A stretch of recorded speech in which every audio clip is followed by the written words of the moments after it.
కమలానగర్లో ఉన్నాను. మధ్యాహ్నం, మిట్ట మధ్యాహ్నం 1:30, 2 గంటల కాడ సమ్మర్లో భయంకరమైనటువంటి వేడి. ఏదో వస్తువులు కొనాలని కమలానగర్కి వెళ్ళాను. వెళ్ళినటువంటి తర్వాత డబ్బులు జోబులో లేవు, అయిపోయాయి.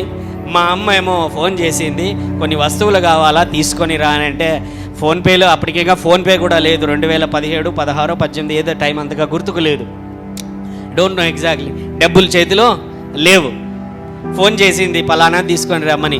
మా అమ్మకి చెప్పా, ఇక్కడ ఏం లేవు అవన్నీ అని చెప్పా. డబ్బులు ఉంటాయి కదా తీసుకొని రావడానికి, లేవు. ఆ టైంలో ఉండేటివి కాదు, చాలా కష్టంగా ఉండేది. హల్లెలూయా. సో లేవు అని చెప్పాను. వెనుకకు వస్తూ ఉన్నా, జోబు అంతా వెతికినా ₹1, ₹2 ఉంది, అంతకాటికి ఏమీ లేదు. హాస్పిటల్ దగ్గరికి వచ్చా. హాస్పిటల్ దగ్గరికి వచ్చినప్పుడు గవర్నమెంట్ హాస్పిటల్ ఉంది కదా, అప్పటికి ఇంకా బిడ్చి లేదు.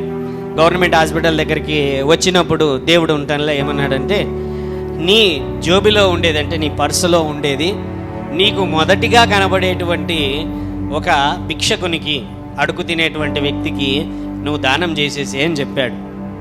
ఉన్నది ఎంత? ₹1, ₹2. డబ్బులు లేవు. హల్లెలూయా. డబ్బులు లేవు. వెంటనే ఇంక అక్కడి నుంచి తిరిగా. హాస్పిటల్ కదా, ఎవరో ఒకరు అడుగు తినే వాళ్ళు ఉంటారని చూసా, ఎవరు లేరు. అటు నుంచి కొద్దిగా ముందుకు వచ్చి SSBN కాలేజ్ దగ్గర, లేకపోతే ఆ దగ్గరలో ఉండేటువంటి కొన్ని మందిరాలు, లేకపోతే ఆ ఏరియాలో చూసా, అక్కడ లేరు. మిట్ట మధ్యాహ్నం ప్రభువా, ఉండేది ₹1, ₹2. దాన్ని ఇప్పుడు దానం చేయడానికి మిట్ట మధ్యాహ్నం ఎండ టైంలో నేను ఇప్పుడు ఎక్కడ ఎదుక్కుంటూ పోవాలా ప్రభువా, కాలిపోతున్నది ఎండ. అయినా దేవుడు చెప్పాడు కదా, పద ముందుకు పద. ఇంకా కొంచెం పోయా, సర్కిల్లోకి పోయా. ఆడ వెతికితే అసలు భిక్షగాళ్ళకు కరువు వచ్చిందనిపించిందండి నాకైతే. ఎవరూ కనపడలేదు. హల్లెలూయా. ఎవరు కనపడలేదు. ఎంత వెతికినా కూడా ఆ ఏరియాలో ఆ పక్క నిలబెట్టి ఆ పక్క చూసా, ఈ పక్క చూసా, ఎవరైనా కూర్చో. మిట్ట మధ్యాహ్నం వాళ్ళు కూడా ఎక్కడ కూర్చుంటారండి పాపము. హల్లెలూయా. ఇంకా వెంటనే ఆలోచన వచ్చింది. ఏంటి ఆలోచన అని అంటే, హల్లెలూయా, సో ఎక్కడ లేకపోయినా కూడా బస్ స్టాండ్ దగ్గర గ్యారెంటీగా ఉంటారా, జనాలు ఎక్కువ తిరిగేటువంటి చోట. మామూలుగా ఎక్కడికి వెళ్ళినా కూడా సో ఆడ ఎప్పుడు కనబడుతూనే ఉంటారు. ఒక అమ్మాయి మాత్రం అక్కడ ఎప్పుడు అడుగు తింటూనే ఉంటుంది. అక్కడికి వెళ్ళా, ఆ రోజున వెళ్ళా. మళ్ళీ బస్ స్టాండ్కి వెళ్ళాను. ఈ సప్తగిరి సర్కిల్, శ్రీకంఠం సర్కిల్లో చూసా, ఎవరూ లేరు. బస్ స్టాండ్కి వెళ్ళా, ఎవరూ లేరు. బస్ స్టాండ్లోకి దిగి వెతికా, ఎవరూ లేరు. హల్లెలూయా. అప్పుడు డౌట్ వచ్చింది నాకు, ఏదో తేడాగా ఉంది. ₹1, ₹2 నా జోబిలో ఉండేది, ఇంకా ఏమైనా ఉందా?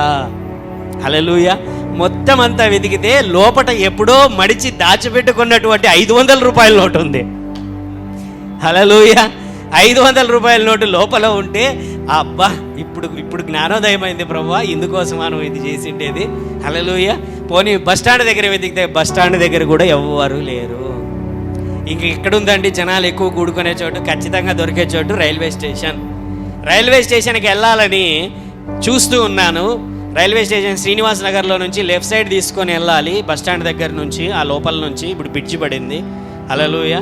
అట్లా వెళ్ళాలనుకుంటే లేదు, దేవుడు అట్లా వెళ్ళడానికి లేకోకుండా రైట్ సైడ్ తిరుగు, మళ్ళీ శ్రీకంఠం సర్కిల్ వైపు తిరుగు అన్నట్లు ఒక ఆంక్షన్ రావడంతో తిరిగాను. వెంటనే ఇప్పుడు ఏదైతే మాంగళ్య షాపింగ్ మాల్ ఉందో దాని ముందట, ఇప్పుడు లేదు అది, అప్పట్లో లేదు, ఇప్పుడు ఉంది అది. ఆ చోటన ఒక వ్యక్తి, అడుగు తినే వ్యక్తి కూర్చొని అడుగు తింటూ ఉన్నాడు. వెళ్ళాను. వెళ్ళి మొత్తం అంతా కూడా చెప్పి ₹500 నోట్ ఆయన చేతిలో పెట్టగానే, అయ్యా యేసు ప్రభువు నీకు ఇది ఇమ్మన్నాడు, నేను ఆటి నుంచి వచ్చాను ఇవ్వడానికి చెప్పాను, కాబట్టి నువ్వు యేసు ప్రభువు నమ్ముకో అంటే అతను ఏడవడం మొదలుపెట్టాడు.